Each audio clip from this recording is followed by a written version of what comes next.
Bien, vamos a la última sección. Vamos a ver la inferencia, estudio epidemiológico, la medición de efecto y la evaluación de impacto en salud pública. Vamos a ver entonces las medidas de impacto. Nosotros habíamos conversado antes las mediciones de absolutas, ¿cierto? Y que teníamos la medida de asociación y también algo de medidas de impacto habíamos tocado, pero yo creo que es importante volver a tomar esta parte porque identificar exposiciones modificables relacionadas con enfermedades y resultados que puedan utilizarse para aprovechar la mejora de la salud de la población a través de los esfuerzos de prevención y control. Y eso es el fundamento que subyace a la epidemiología analítica. Entonces, ¿qué esfuerzos de prevención y control son necesarios? ¿Y cómo lo podemos hacer? Para muchas enfermedades crónicas las causas son complejas, son múltiples.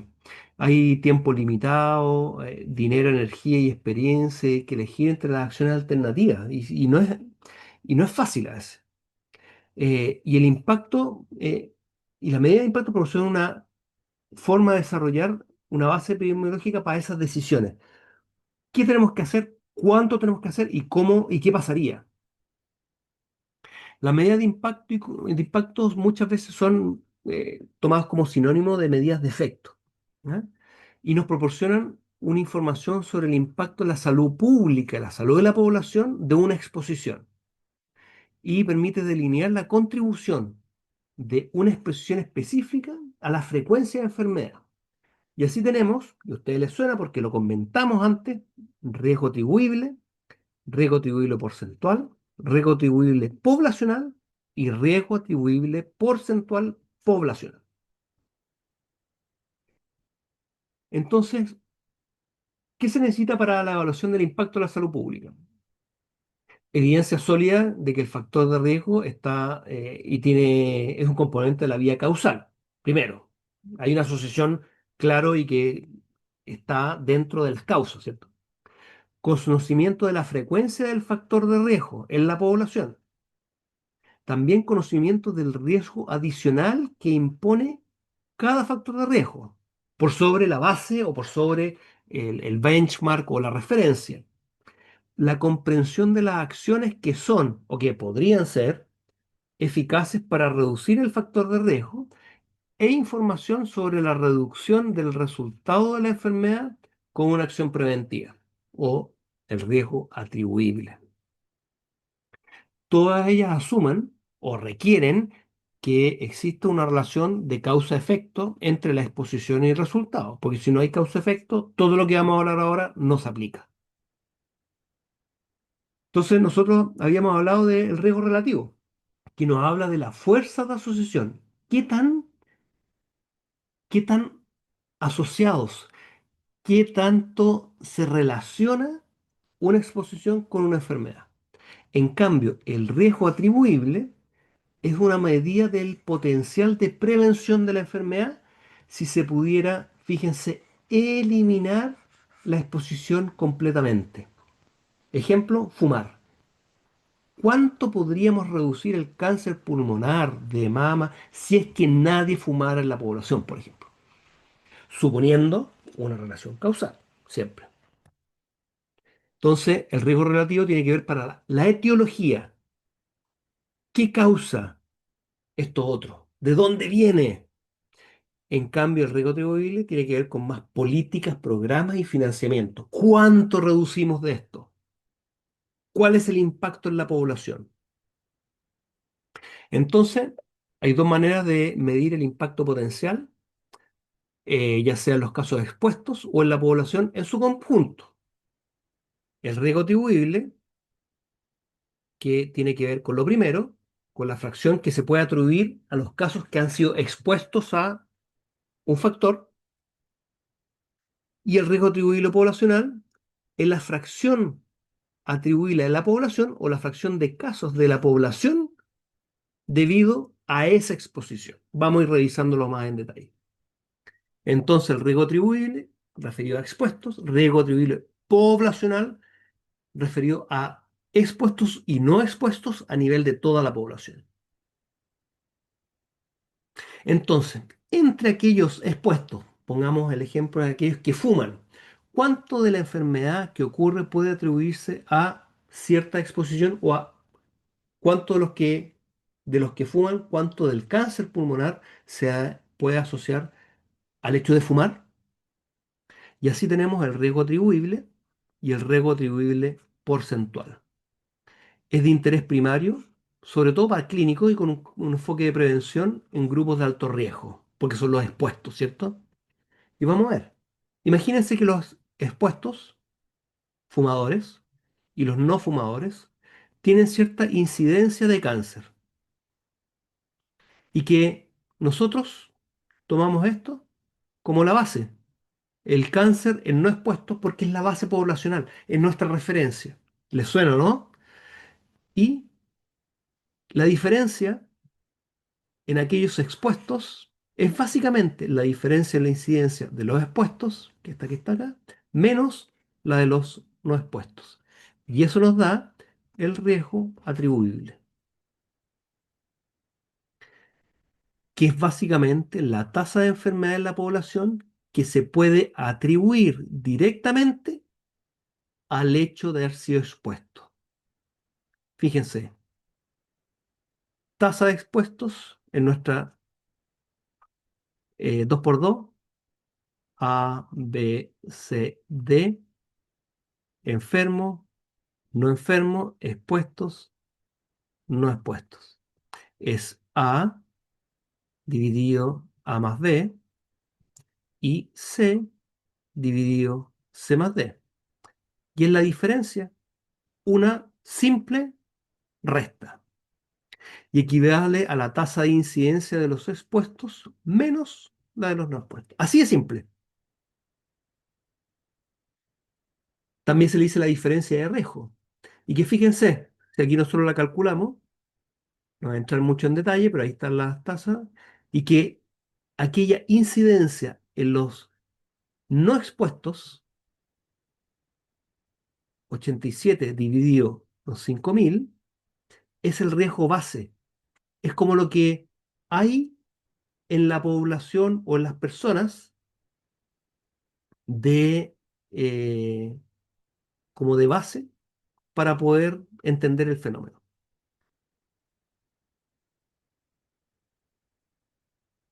Y el riesgo atribuible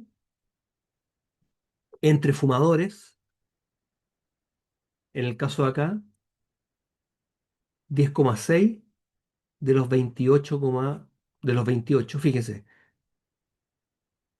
10,6, aquí estamos dividiendo 28, 17 por cada 1.000 personas, 10,6 de los 28 casos cada 1.000 personas, los casos nuevos, se atribuyen al hecho de la que las personas fumaban. Entre los fumadores, los casos incidentes, en este caso era la enfermedad cerebrovascular, se producen, se podrían prevenir si se elimina el tabaquismo. El riesgo tiroideo nos habla de que en las personas expuestas, en los fumadores, 10,6, casi un tercio, ¿cierto? Un poquito más incluso, desarrollan la enfermedad por el hecho de que fuman. Y aquí la interpretación es que esos mismos 10,6 cada 1.000 personas, que son las tasas, ¿cierto? El riesgo, 10,6 de los que ocurren en los fumadores, se ocurren por el hecho de que fumaban. Y que otros hubieran desarrollado la enfermedad simplemente porque es la base poblacional. ¿M? Es la diferencia por sobre. Y el poblacional, o sea, perdón, y el porcentual, que se habla de la fracción etiológica, es básicamente lo mismo, que es la tasa en expuestos menos la tasa en no expuestos, y que uno la divide después por la tasa en expuestos para darnos una relación de porcentaje. Y nos va a decir que el 37,9% de aquellos casos de enfermedad cerebrovascular en fumadores se da por el hecho de que eran y que fumaban.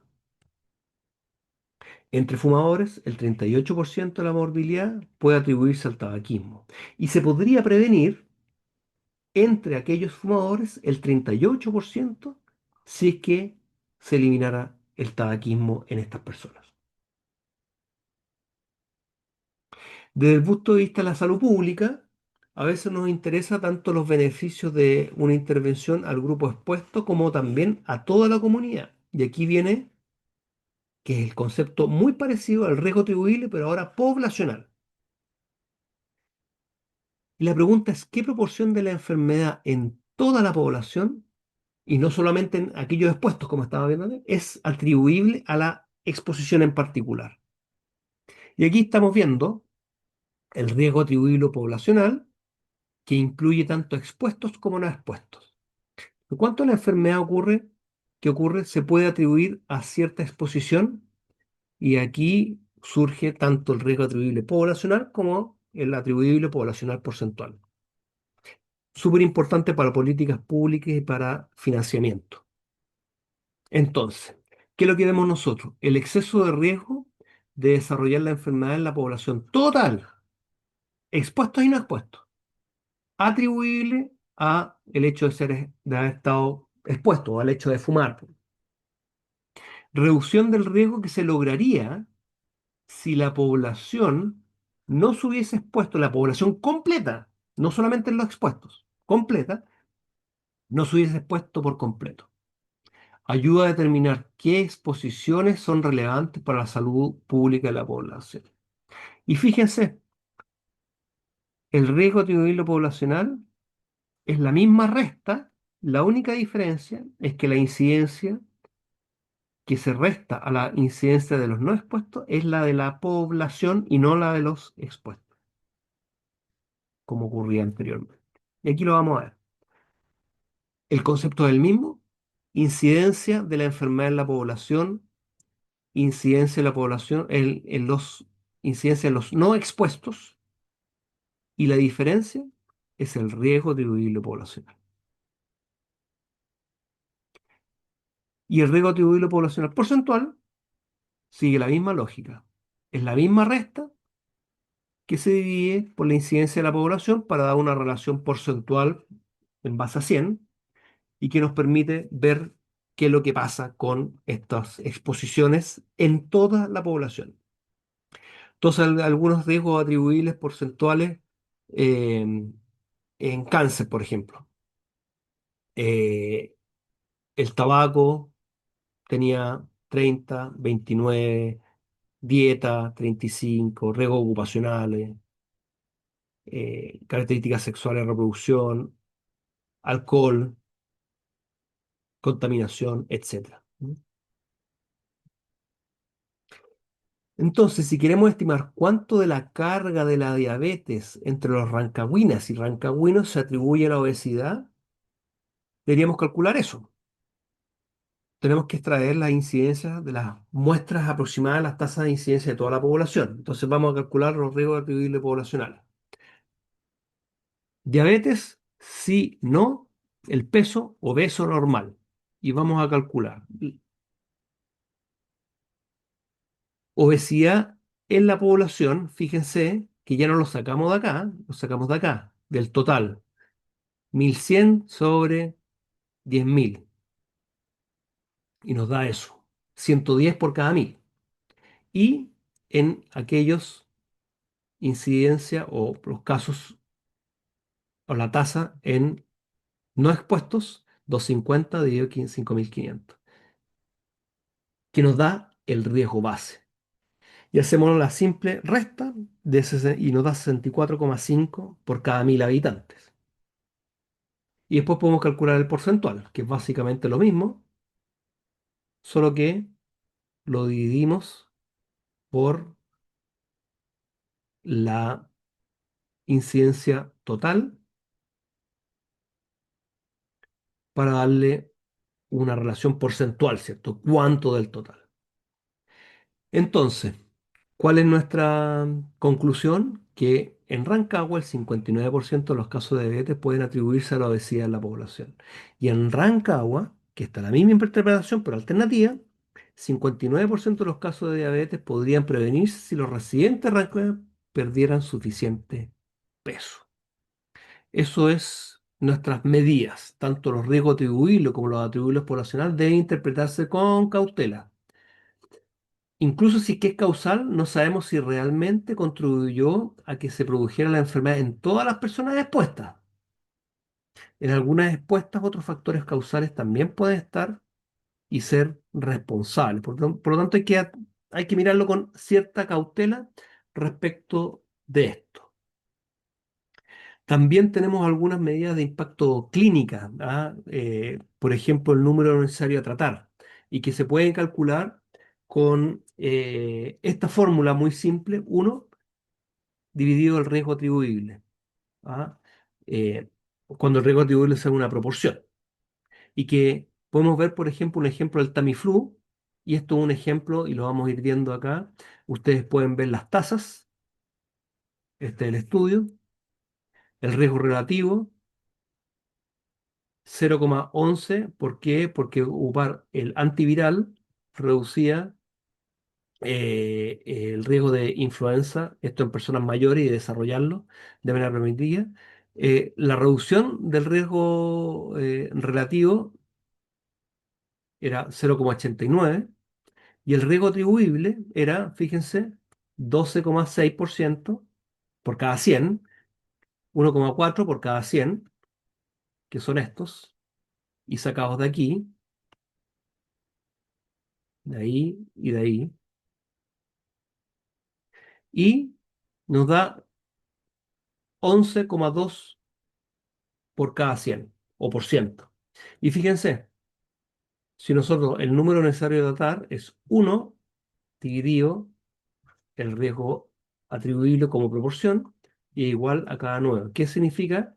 Que aquí nosotros debemos tratar a 9 personas para que tengamos el beneficio en uno, de evitar en este caso el contagio de influenza. Por cada 9 pacientes que reciben Tamiflu en lugar de placebo, se previene un caso de influenza. El número necesario de tratar bajo es intrínsecamente deseable. Queremos tratar, ojalá, uno a uno, lo que no siempre ocurre. Y es una medida útil porque es interpretable. Sin embargo, depende de la eficacia de la intervención, del riesgo basal subyacente, cuántos casos hay, la incidencia a nivel poblacional, y a menudo no se retrata de manera correcta, ¿eh? Y hay que tener cuidado con los riesgos basales o efectos de la terapia, que las personas pueden tomarlo parcial o no, no completamente. Y que aquí hay algunas relaciones como tiene que ver con el riesgo base versus la reducción que tiene o el efecto que puede tener, y aquí está el riesgo necesario, el número necesario a tratar. ¿Eso qué quiere decir? Si tiene un gran efecto, en el caso de esto que es de prevención, 50%, y hay muchas personas contagiadas, 60% de la población, yo tratando 3 tengo el beneficio de uno. Pero si tengo un 0,1% de la población, que es el riesgo, la incidencia, por ejemplo, y que la reducción es mucho menor, que baja en vez de a la mitad, baja solamente un 10% del efecto, vamos a necesitar 10.000 personas para poder tener el beneficio en uno. Y eso también es útil para saber cómo incorporar una terapia o no. Con esto una pequeña pausita antes de pasar a la última parte. Dudas, preguntas.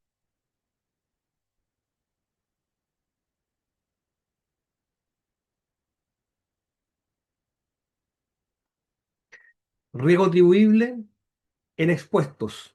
Incidencia en expuestos comparada con la de no expuestos. Y nos dice cuánta de la enfermedad que estamos viendo en los expuestos, en los fumadores, se da por el hecho de que fuman.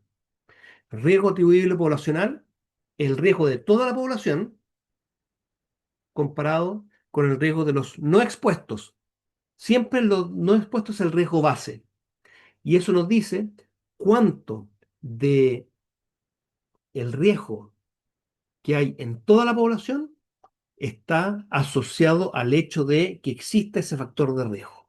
Y también en ambos nos da el potencial de reducción.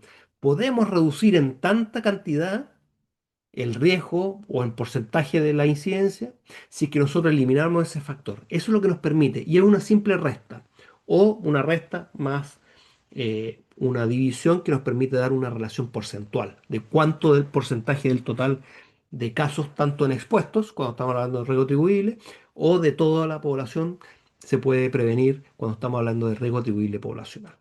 ¿Mm? Bien, Profe, ¿y el número necesario a tratar de dónde sale? ¿De cuál de los dos del riesgos? riesgo atribuible. Pero puede ser del porcentual, no, No, pues del del riesgo poblacional. atribuible. Del riesgo atribuible porque tiene que ver con el efecto en aquellos que están expuestos versus los no expuestos. En este caso sea como al revés, ¿eh? Pero porque es algo preventivo, pero conceptualmente es lo mismo.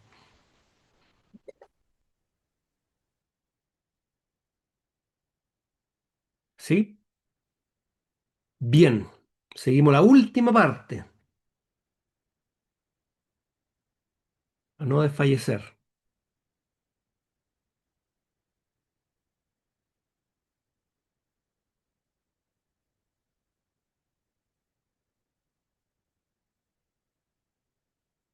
Bien, vamos a seguir entonces. Y la última parte, inferencia desde los estudios de epidemiología. ¿Cómo saber si es que algo está bien y nos está diciendo que lo que pasa realmente es lo que pasa? Gran duda, y siempre tenemos que ver porque nuestro propósito es identificar la frecuencia de enfermedad, investigar los determinantes, sobre todo aquellos modificables, testear intervenciones, desarrollar una investigación e implementarlos como programas y evaluar y así después seguir el ciclo. Esta es una diapo que hemos visto varias veces. Pero cuando vemos una relación entre una exposición y una enfermedad en estudio o en el reporte, nos tenemos que preguntar qué lo hace válido. El azar debe considerarse siempre como una explicación poco probable para los hallazgos, pero también puede ser. Y las fuentes de sesgo tenemos que mirarlas y saber si es que han sido consideradas o no. Y si es que se pueden descartar o al menos tomadas en cuenta para la interpretación final. También si es que los variables confusores han sido evaluadas, controladas o descartadas, o evidentemente tomadas en cuenta. Para esto nosotros tenemos que mirar cuál es la validez interna y la validez externa de los estudios. La validez interna es el grado que está libre de sesgos, de errores y está bien conducido el estudio y de que lo que mide dentro del estudio está bien hecho. Y la validez externa se aplica, que esto se puede aplicar a personas que no estaban en el estudio. La interna es exclusivo para el estudio. Bien hecho, dice y muestra lo que realmente pasó en ese estudio. Y la validez externa es los resultados de ese estudio. Se pueden aplicar a personas fuera, a población general, o también se llama la validez externa generalización.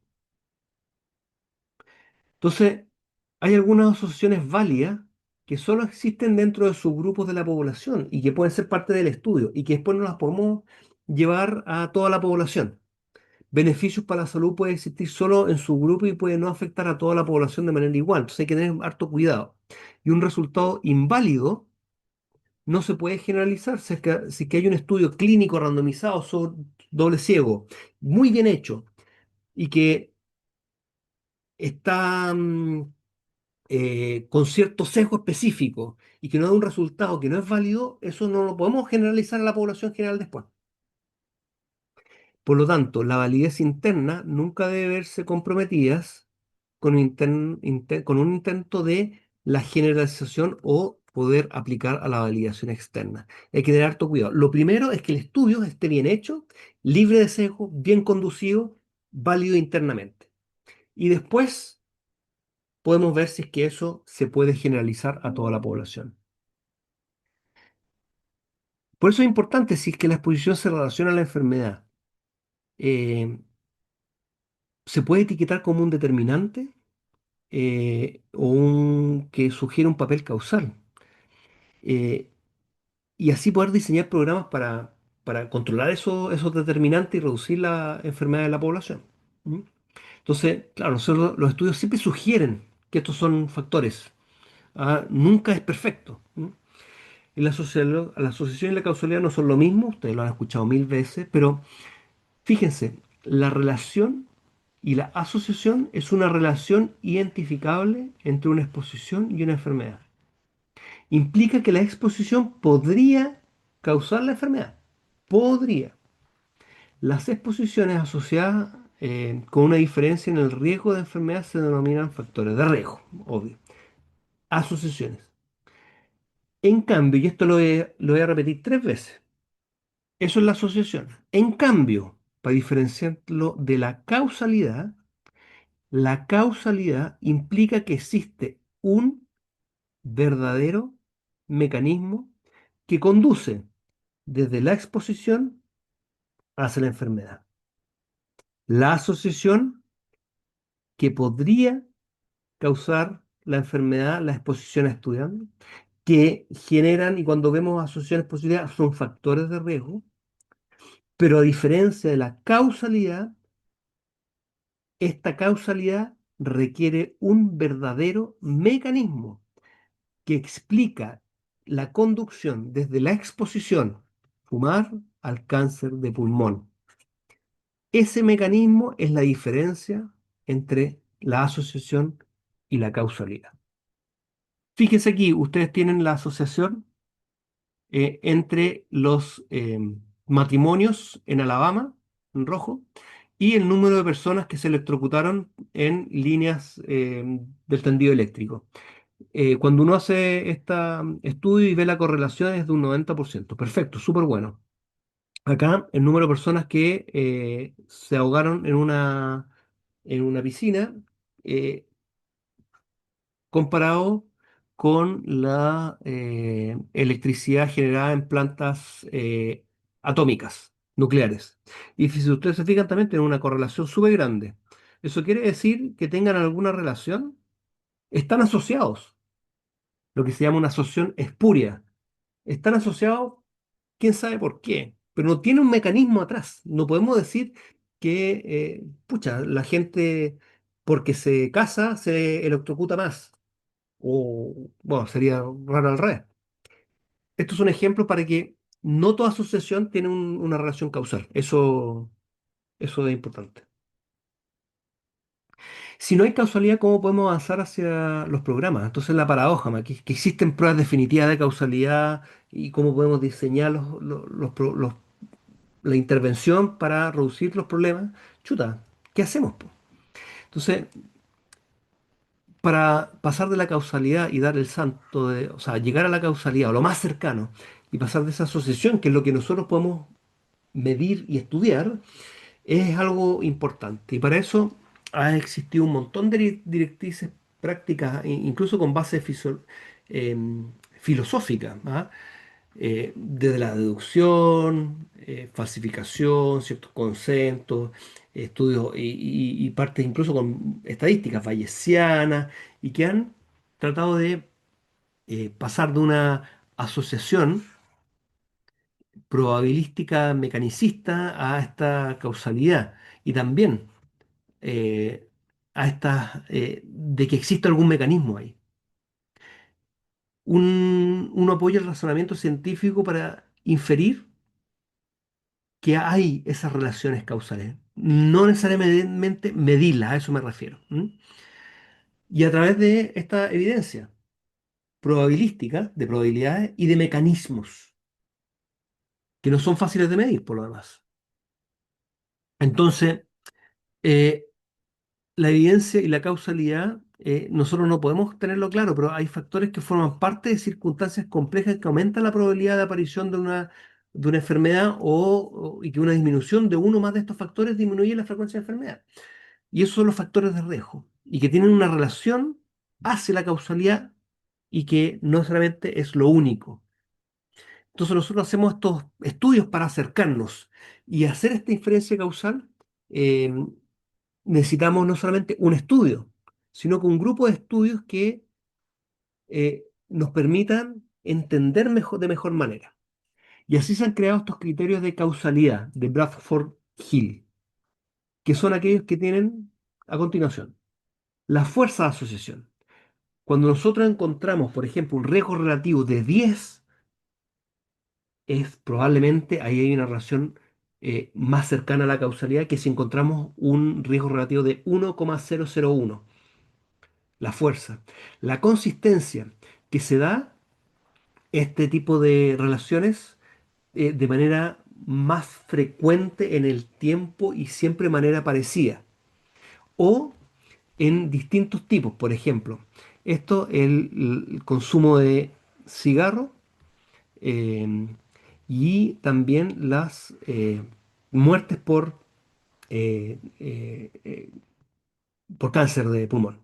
Y ustedes ven que hay distintos años, y distintos tipos, y esto es en hombres y en mujeres, entiendo, cómo va aumentando a medida que aumenta la relación de fumar con muertes por cáncer.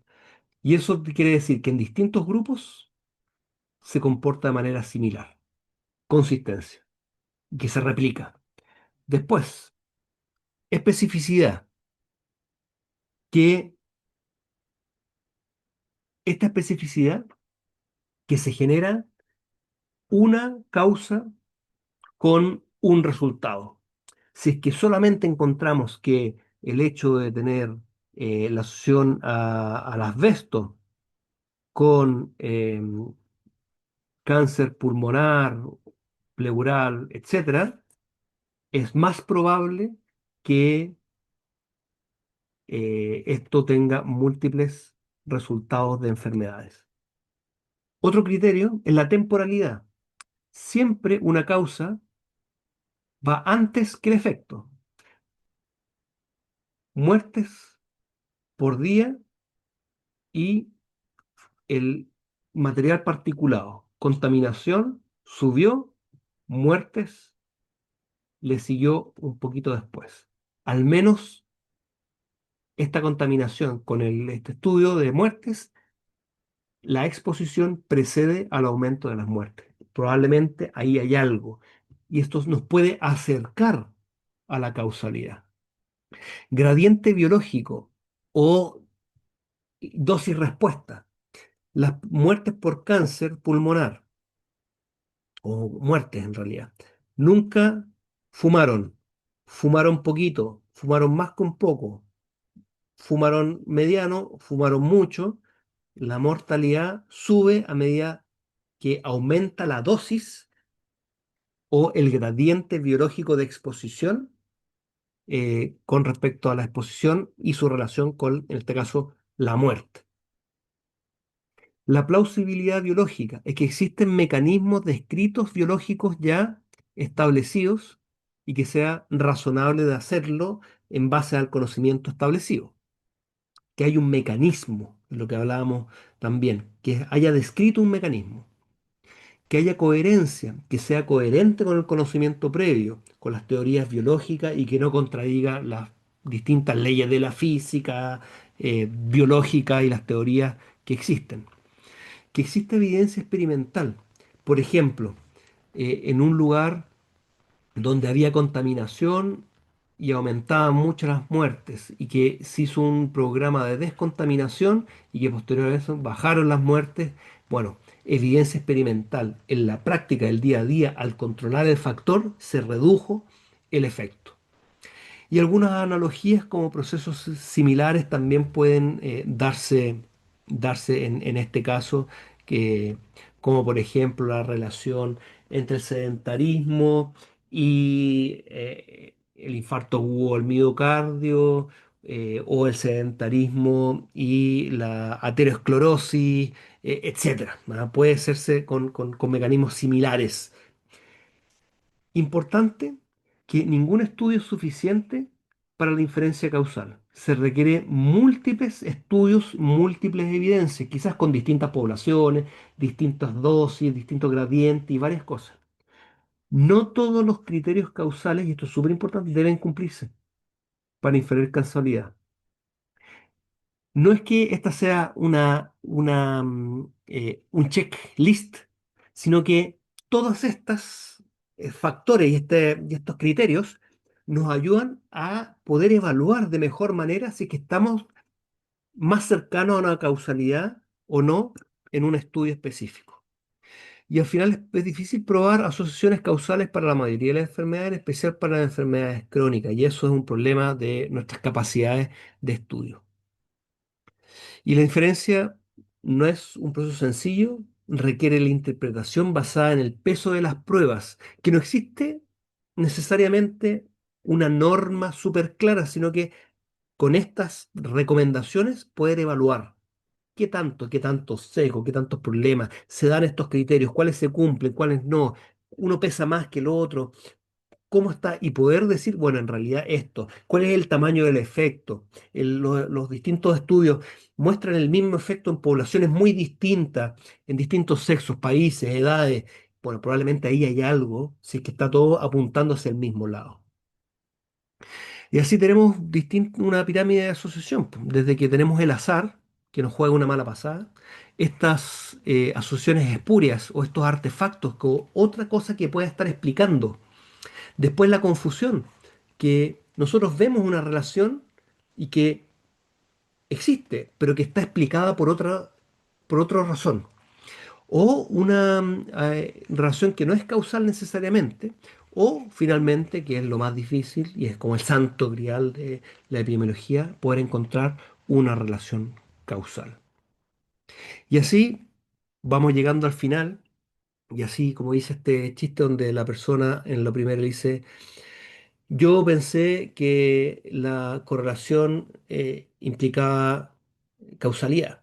Después tomé un curso de estadísticas y ahora no pienso así.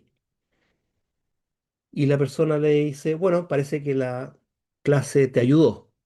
Bueno, quizás, en términos de establecer la correlación y la causalidad de las clases y su conocimiento.